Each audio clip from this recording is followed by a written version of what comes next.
Twelfth physics which is forces between multiple charges, जिसको आप लोग प्रिंसिपल ऑफ सुपर पोजिशन भी कहते हैं।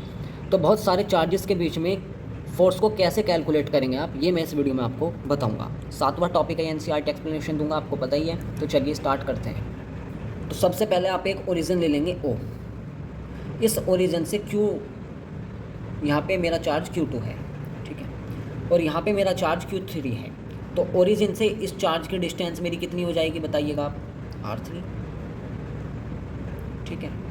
Q2 तक की मेरी जो डिस्टेंस हो जाएगी वो कितनी हो जाएगी? R2, ठीक है। और इस ओरिजिन से यहाँ पे मेरा एक चार्ज है Q1, तो यहाँ से यहाँ तक की मेरी जो दूरी हो जाएगी वो हो जाएगी R1। क्लियर है इतनी बात? अब Q1 Q2 दोनों पॉजिटिवली चार्ज हैं। क्लियर है इतनी बात?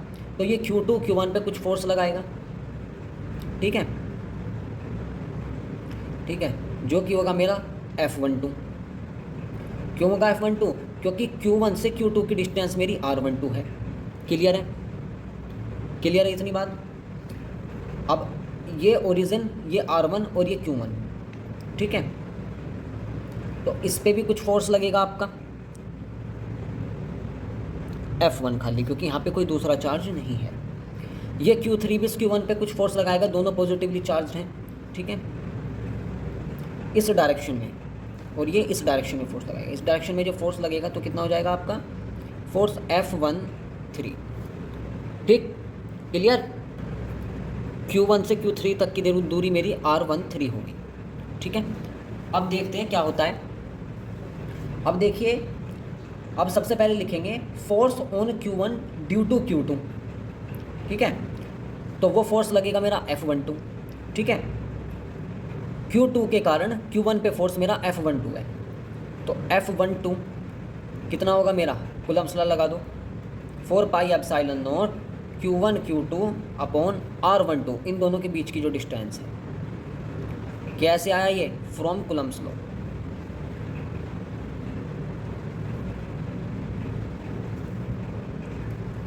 इन the same way the force Q1 due to Q2, अब Q3 के कारण Q1 पे force on Q1 due to Q3 के कारण Q1 पे फोर्स, तो F13 हो जाएगा वो फोर्स मेरा। कूलम्ब्स लॉ लगाओ, ठीक है, क्यों हो जाएगा F13? देखो यूनिट वेक्टर साथ के साथ लिखना है, ये R12 कैप, ठीक है, यूनिट वेक्टर एक साथ आपको लिखना है। Q1 Q3 के बीच में भी हमने कूलम्ब्स लॉ लगा दिया, ठीक है, R13 का स्क्वायर। क्लियर है इतनी बात? तो F12 फोर्सेस आ गई। अब हमें टोटल फोर्स फाइंड करना है, ठीक है ना, नेट फोर्स फाइंड करना है। टोटल फोर्स मतलब F नेट, नेट फोर्स मेरा F1 है, ठीक है, तो F नेट कैसे फाइंड होगा? F12 प्लस F13, यानी कि F1 बराबर F12 की जगह उसकी वैल्यू रखो 1/4πε0 Q1 Q2 अपॉन R12 का स्क्वायर प्लस 1/4πε0 Q1 F13 की जगह F13 का वैल्यू R13 का स्क्वायर, ठीक है, R12 कैप और ये R13 कैप। अब दोनों में से कॉमन क्या आया? 1/4πε0 कॉमन आया, तो इसको कॉमन ले लो, तो Q1 Q2 अपॉन R12 का square into R12 cap, okay, plus Q1 Q3 upon R13 का whole square into R13 cap. Whole square नहीं है, ये स्क्वायर है, बांस निकल जाता है, ओके। तो चलिए आगे चलते हैं। For n number of charges, तो ये मेरा F1 आ गया, ठीक है। अब अगर n नंबर चार्जेस हों, मतलब मल्टीपल चार्जेस हों, बहुत और भी ज़्यादा चार्जेस हों, n नंबर के चार्जेस हों, ये तो हमारे फिक्स चार्जेस थे, इतने चार्जेस रखे जा सकते हैं। अगर n नंबर के चार्जेस हैं मेरे, n नंबर ऑफ चार्जेस के लिए क्या करेंगे हम लोग? सभी का वेक्टर एडिशन कर देंगे, algebraic addition, dot dot dot Fn for n number of charges.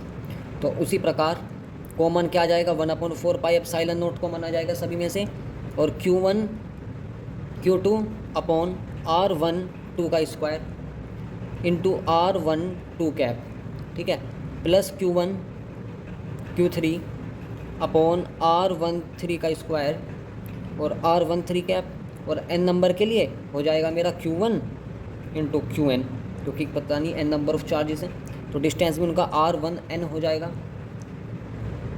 और ये आपका unit vector R1n cap. Clear?